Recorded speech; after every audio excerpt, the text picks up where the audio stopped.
Okay, it's Justin from VoterTrove, and now we're going to talk about uploading a CSV file that has a state voter ID and matching that to your voter file. So what we've done is really created this feature to essentially import lists that you get either on a daily basis, weekly basis, whatever, from your county clerk or your registrar that has information as to who voted early, absentee voting, requests for absentee ballots, things of that nature, to bring them in. At this point, we've limited to that, so you can't update records on this upload, like existing voter records, and you can also not append any new data via custom fields this way. There are other ways to do it, and we're looking at ways to expand the functionality of this particular upload, but at this point, it is restricted to just matching a state voter ID. So what I'm going to do is show you the data that we're going to be bringing in here. It's called early voters,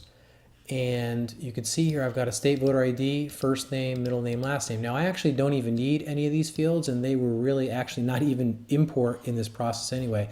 This is really the field that I need. It's the one and only most important one that is going to match that data back up. So these are going to be my early voters in this file. So now I'm going to choose select file, and I'm going to grab it, my CSV, click open. I'm going to go over my options here. So again, this is a SID match, a state voter ID match, and we're going to call this early voters Harris County. And now I've got a profile set up here called early voters. So we're going to put it in this profile. I'm going to choose that right there. If I want to create a new one, I can click create new profile, and I can do that there as well. So now I'm going to choose comma as my delimiter, because that is it's a CSV file. First row of my data is a field name. That's right. So now I'm going to click continue.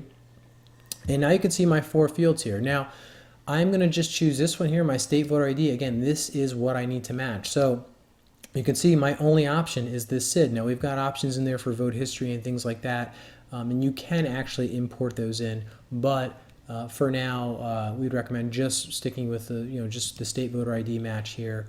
And now you can see this is green. It is going to disregard all these fields anyway, because again, we've already got this data in the system already, so it's not necessary to pull in. Now I'm going to click Analyze, and it's going to look at my file. Might take a few seconds here.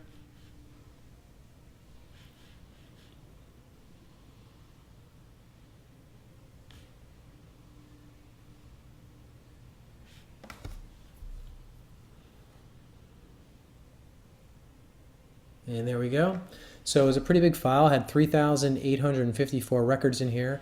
So now when I click process, and again, this could take a few seconds as well, what the system is doing is matching those state voter IDs to your voter file, and at the same time, every time it finds a match, it is adding that specific record or voter into my segment early voter. So you can see I had 3,800, I believe it was, and I'm going to click build your list and go in here and check it out.